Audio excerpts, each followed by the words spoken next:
gives you a closer look at the events that happened around Maine this week. Good morning. Thanks for joining us. I'm your host, Cindy Campbell. First up today, we're talking about the Champion the Cure Challenge that kicks off next weekend, but involves a variety of ways to participate over the next month. Here's organizer Brenda Farnham to tell us more about the Champion the Cure Challenge. So we're talking about Champion the Cure Challenge, and let's start out with the money end, and then we'll talk about everything that's involved. Who does the Champion the Cure Challenge benefit? Champion the Cure Challenge brings in dollars to support the Lafayette Family Cancer Institute, and all the dollars stay right here to help patients in the greater Bangor area. All the money stays here? All of the money.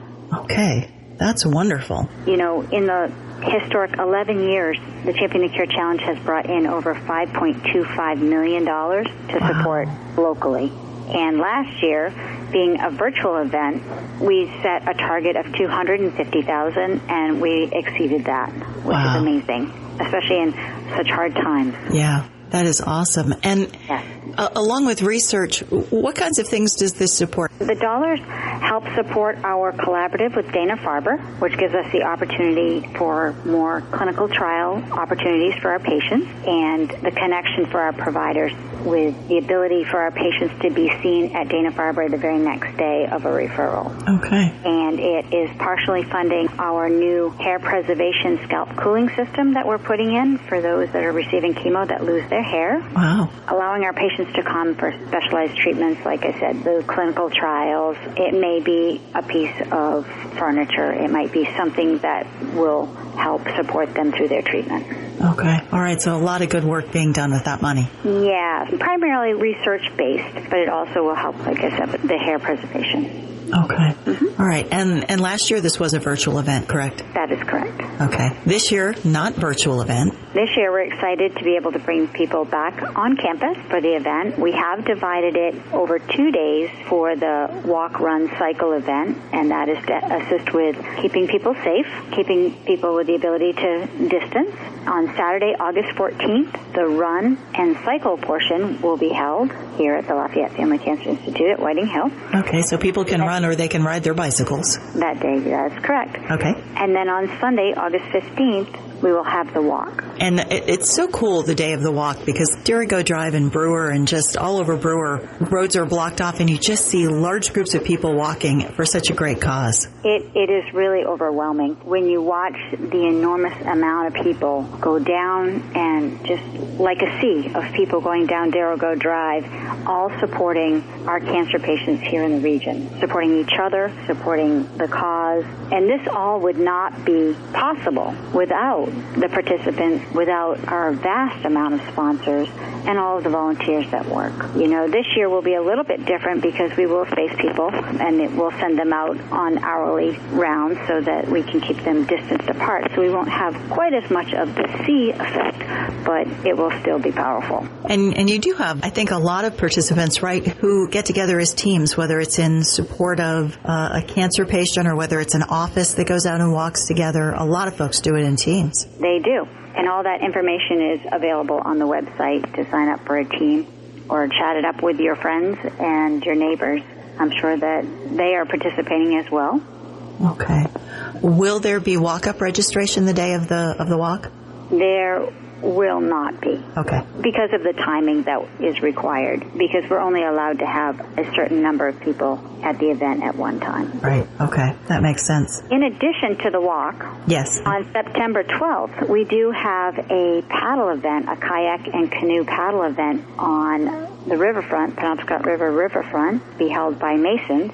And that will be in support of this whole Champion the Cure Challenge. Okay, and that is, I always wondered this about paddle events. That is a group event. Folks will be showing up together and paddling together. Is that correct? It will be, yep. They will bring their individual kayaks, or they can bring their canoes that they have with their canoeing partners. There will be several war canoes that will hold upwards of 8 to 10 people. We do recommend that those war canoes go out with groups of people that work together or family members that are all in the same circle. Okay. All right. I need to be down there with my camera that day. It is so much fun. It really is fun. And it doesn't matter anyone's skill. There's a 1 mile paddle and there's a 7.5 mile paddle. Oh, wow. And the tide works in our favor. And it's just a lot of fun. It sounds like it. Awesome. Okay, so... And on September 18th, yes, we have a horseback trail ride. Again, this is a group ride, correct? This is a group ride. It is. Okay. Provide your own horse. Provide your own horse. And where does that start out from? That comes out of a farm in Corinth. Okay. Okay. And more information on the horseback ride on the website? Yes. And that's how people get involved, correct? They can get more information and they can get signed up on your website. What's your website? It's ctcchallenge.org. Is it possible this year for people to participate virtually? They certainly can. Okay. And the virtual option to participate is available through October 1st. Okay. All right. And last year, it was a lot of fun to see what people did virtually because we opened it up for people to be very adventurous. You know, one person built a wood shed. I myself put in a big flower bed. Oh, wow. So then people did some traditional hiking, walking, running, you know, with just their, either individually or with their little group of people. So people were very creative. It was a lot of fun to see some of the videos and what people were doing. Awesome. Fun to take part and such a great cause. It is phenomenal. And like I said, we couldn't do it without the sponsorship and the participants and the volunteers. Our community is amazing, and they are so generous to our center, and that's what gives our patients the best opportunity for future. It must take a lot of volunteers to put this on.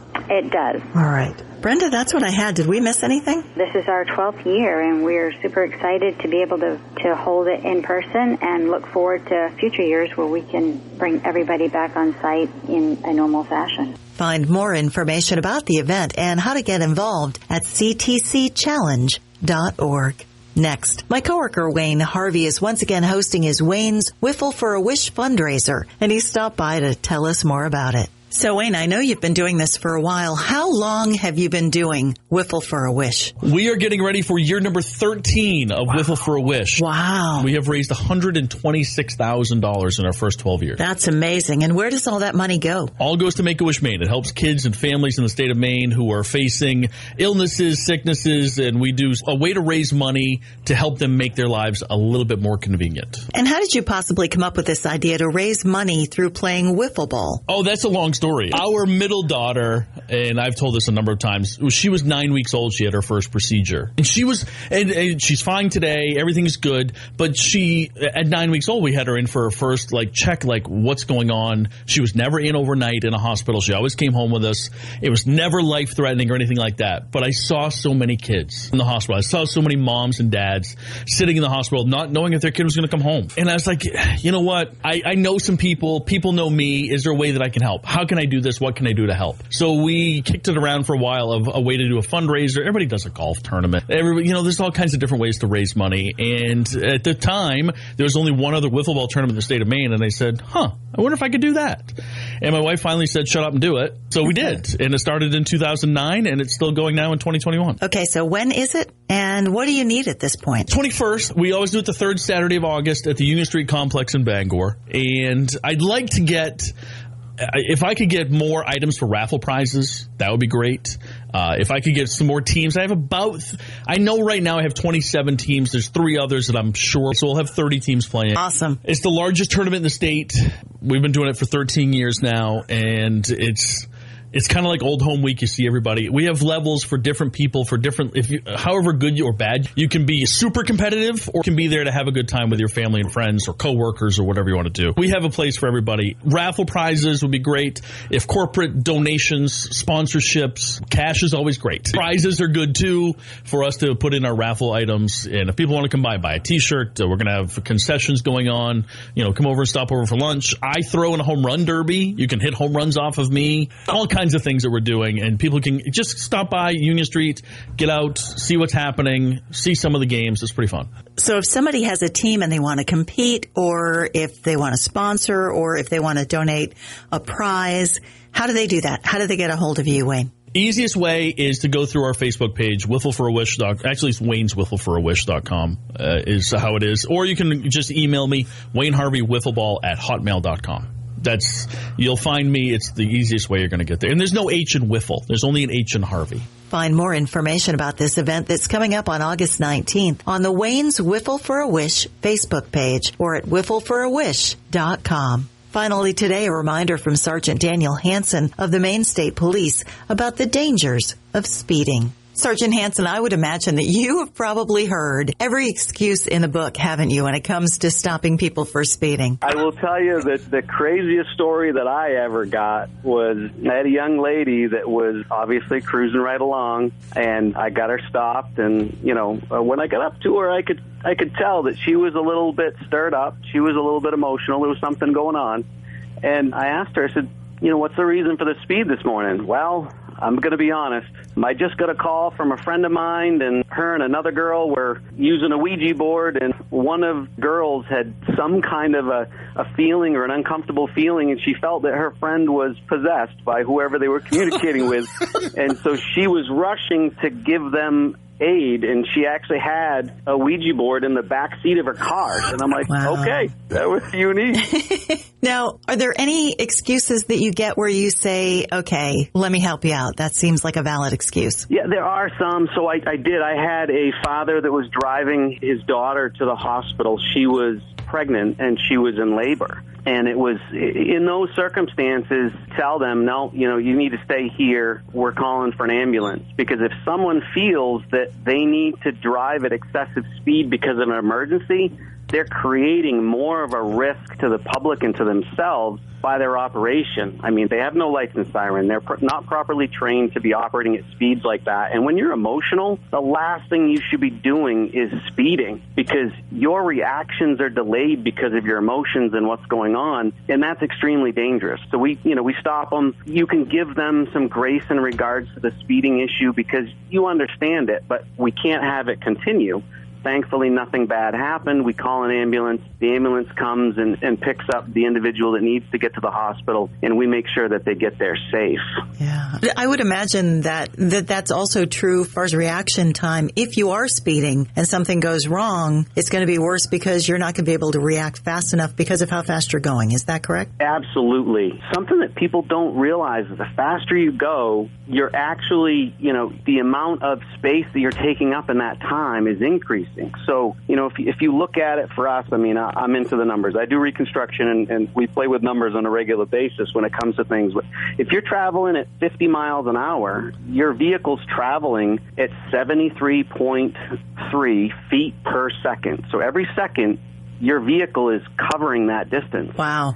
So every 10 miles an hour that you go increased from there, it's an extra 14 feet per second that you continue to go. And then if you think about it, a person's reaction time on average is around 1.6 seconds. Yeah. So at 50 miles an hour, your vehicle is going to travel 117 feet before you can even touch the brake.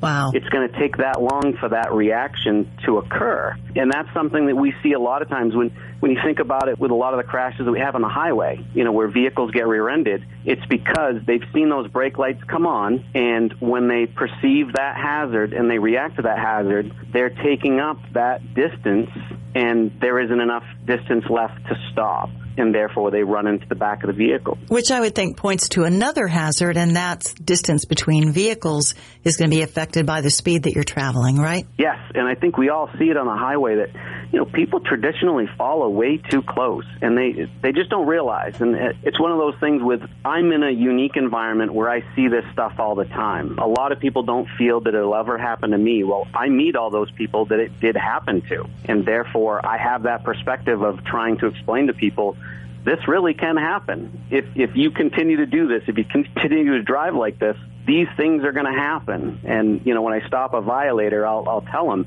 would you want to get into a crash right now going at that speed?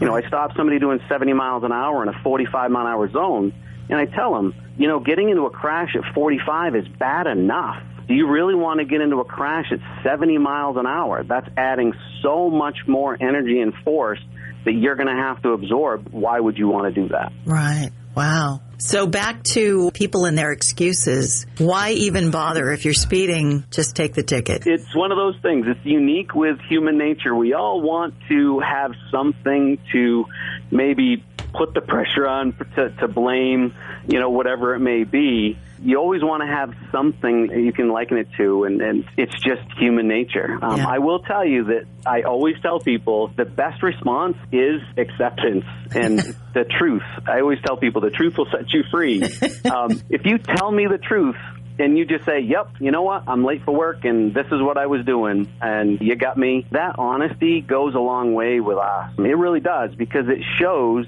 acceptance. And our responsibility with traffic enforcement is to ensure compliance with the law and voluntary compliance. That's the key. We want to gain voluntary compliance. And someone's acceptance of their violation or what they've done is telling us that, yeah, you got me, I'm sorry, this is what I've done.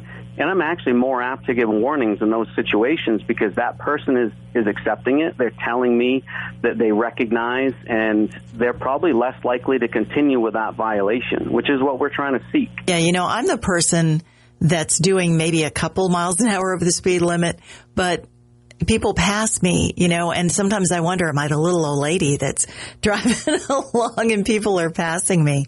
But I drive, speed limit or a little above, but where I'm comfortable, and pulling up behind me and trying to get me to go faster isn't going to do any good. You can just go around me. I had someone behind me the other day flashing their lights at me. They must have had an emergency. And I finally just pulled over on this 2-lane road and let them go because that seemed the safest thing for me to do. It's amazing how some people just kind of try to pressure you to drive faster or get out of the way so that they can go by.